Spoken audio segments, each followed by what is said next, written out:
안녕하세요. 친절한 회계사 허승용입니다. 2021년 2기 확정 부가가치세 신고기한이 2주 앞으로 다가왔는데요. 2022년 1월 25일까지 법인, 개인 일반과세자, 개인 간이과세자 할 것 없이 모두 부가가치세 신고를 해야 합니다. 준비하기에 따라 절세도 할 수 있지만 준비를 잘못하게 될 경우에 신고 누락에 따른 가산세 부과까지 될 수 있기 때문에 철저한 준비가 필요한데요. 그래서 오늘은 부가가치세 절세를 위해 점검해야 할 사항에 대해서 영상을 준비해 보았습니다.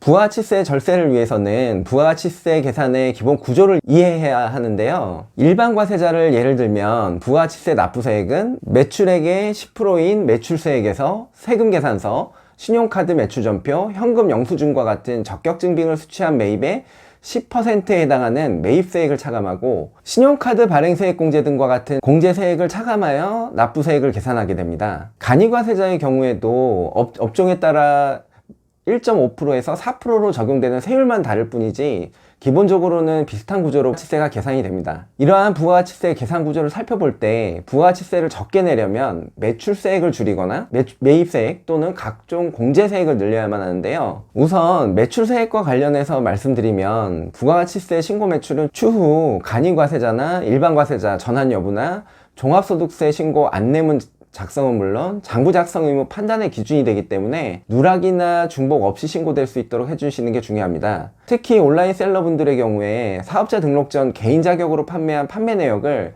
신고해서 누락해서 추후 누락된 세금은 물론 가산세까지도 부과당하는 경우가 적지 않다는 점 참고해 주시고요. 하지만 매출세액을 줄인다는 건 매출 누락 이외에는 방법이 없기 때문에 이런 극단적인 경우를 제외한다면 결국 부가가치세 절세는 매입세액 공제나 신용카드 발행세액 공제와 같은 공제세액을 빠짐없이 적용하는 것이 핵심이 되는데요. 지금부터 5가지로 나누어서 해당 내용을 설명드릴 수 있도록 하겠습니다. 첫 번째로는 적격증빙을 잘 챙기자입니다. 매입세액 공제를 늘리는 일은 내가 지출한 비용에 대한 적격증빙을 받는 것에서 출발합니다. 앞서 말씀드린 바와 같이 부가가치세 매입세액 공제는 사업과 관련된 지출이면서 적격증빙을 받은 경우에 한해서만 매입세액 공제가 가능하기 때문인데요.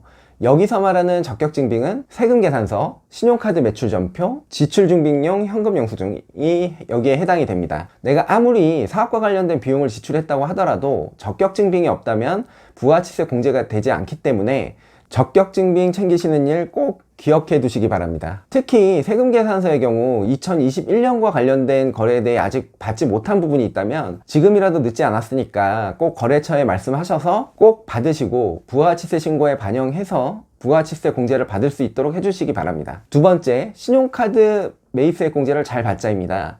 제가 신규 고객분들의 과거 부가가치세 신고 내역을 살펴보다 보면 신용카드 사용에 대한 부가가치세 매입세액 공제를 받지 않는 경우가 의외로 많은데요. 사업과 관련된 비용을 신용카드를 통해 지출한 경우 기본적으로 매입세액 공제가 가능하다고 보시면 됩니다. 여기서 신용카드는 개인 사업자의 경우 기본적으로 대표자 명의의 신용카드여야 하는데요. 다만 대표자 명의가 아니라고 하더라도 직원이나 가족 명의 신용카드를 사업 목적으로 사용하는 경우에도 매입세액 공제가 가능하다는 점도 알아두시면 좋을 것 같습니다. 홈택스에 신용카드를 등록하고 그 신용카드를 사용해야만 부가가치세 공제가 되는 것으로 잘못 알고 계시는 분들이 있는데요.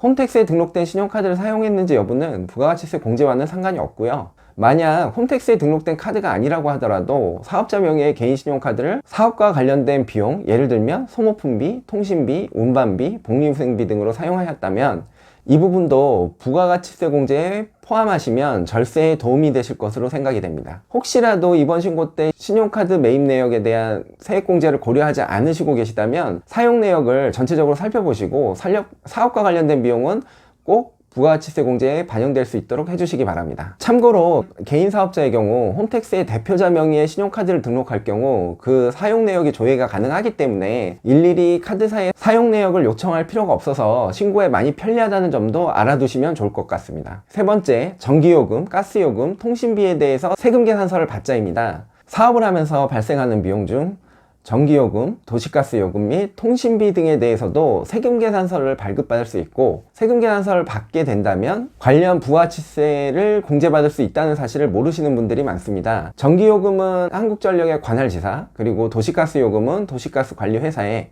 신분증과 사업자 등록증 사본을 제출해서 세금계산서 발행을 요청하실 수 있고요. 이 세금 계산서를 받아서 부가가치세 공제에 반영할 수 있습니다. 통신비의 경우에도 계좌이체를 통해 결제하는 경우에 통신사에 세금 계산서 발행을 요청해서 부가가치세 공제를 받을 수 있는데요. 다만 계좌이체가 아닌 신용카드로 통신요금을 결제하는 경우에는 신용카드 매출전표 내역을 가지고 부가가치세 공제가 가능하기 때문에 별도의 세금 계산서 수령이 필요 없다는 점 참고해 주시기 바랍니다. 네 번째, 차량 관련 비용의 매입세액 공제 여부를 따져보자인데요. 부가가치세법상 개별 소비세 과세 대상 승용차에 대해 비영업용 소형 승용차라고 해서 해당 차량의 구입, 임차, 유지와 관련된 매입의 경우에 부가가치세 공제가 되지 않는데요. 일반적인 승용차들이 대부분 비영업용 소형 승용차에 해당하다 보니까 많은 분들이 사업용으로 쓰는 모든 차량에 대해 부가가치세 공제가 되지 않는 것으로 오해하시는 경우가 많습니다. 하지만 배기량 1000cc 미만의 경차나 9인승 이상의 승합차, 화물차, 택시와 같은 영업용 차량의 경우에는 비영업용 소형 승용차에 해당되지 않는데요. 즉, 이러한 차량들의 경우에는 부가가치세 공제가 가능하다는 뜻입니다. 따라서 내가 사업용으로 취득했거나 임차한 차량 중 경차나 9인승 이상의 승합차 또는 화물차인 경우에는 매입세액 불공제 대상이 아니기 때문에 적격 증빙만 수취하였다면 구입, 임차, 차량 유지비 등과 관련된 매입세액을 공제받을 수 있다는 점 기억해 두시기 바랍니다. 다섯 번째로 신용카드 발행 세액 공제를 꼭 받자입니다. 소매, 음식점, 숙박업, 임의용업과 같이 소비자를 대상으로 하는 영수증 발행 대상 업종으로 직전연도 매출액 10억 원을 넘지 않는 개인 사업자의 경우에 신용카드나 현금 영수증 매출의 1.3%를 공제해주는 제도가 바로 이 신용카드 발행 세액 공제 제도인데요. 공제 한도가 연간 1,000만 원이나 되기 때문에 부가가치세 절세에 있어서는 빼놓고 얘기할 수가 없습니다. 신용카드 발행세액 공제는 직전연도 매출 10억 원 미만인 개인 사업자만을 대상으로 하기 때문에 법인에게는 적용되지 않고요. 개인 사업자 중에서도 일반 소비자를 대상으로 하는 업종에만 적용이 되기 때문에 사업자를 대상으로 하는 도매업이나 제조업의 경우에는 그 대상이 되지 않습니다. 실제로 소매업을 하시는 간이과세자분들의 경우에는 신용카드 발행세액 공제를 적용하게 될 경우 납부할 금액이 없거나 미미한 경우가 대부분인데요. 예를 들어 온라인 쇼핑몰을 하는 간이과세자의 2021년 상반기 매출이 5천만 원, 하반기 매출이 5천만 원인 경우에 다른 공제가 없다고 하면 부가가치세를 125만 원을 내야 합니다. 하지만 매출액 중 신용카드나 현금 영수증 매출 비중이 80%인 경우라고 가정을 하면 신용카드 발행세액 공제가 104만 원이나 되기 때문에 부가가치세 납부세액은 21만 원 수준으로 크게 줄어들게 됩니다. 그만큼 절세 효과가 크기 때문에 신용카드 발행세액 공제 꼭 챙기시기를 당부드립니다. 지금까지 부가가치세 절세를 위한 항목에 대해 설명을 드렸는데요. 하지만 정말 중요한 게 하나가 있습니다. 제때 신고를 하지 않을 경우 납부해야 될 세금의 20%에 해당하는 무신고 가산세가 부과될 수 있고요. 그리고 신고는 했지만 신고가 적게 된 경우에는 미달한 세금의 10%에 해당되는 과소신고 가산세가 부과될 수 있습니다. 뿐만 아니라 납부되지 않은 세금에 대해서는 납부불성실 가산세가 연 9.125%가 부과될 수 있기 때문에 제때 정확하게 신고하는 것이 절세의 기본에 해당된다는 거 꼭 기억해 주시기 바라면서 오늘의 영상을 마치도록 하겠습니다. 이상 친절한 회계사 허승용이었습니다. 감사합니다.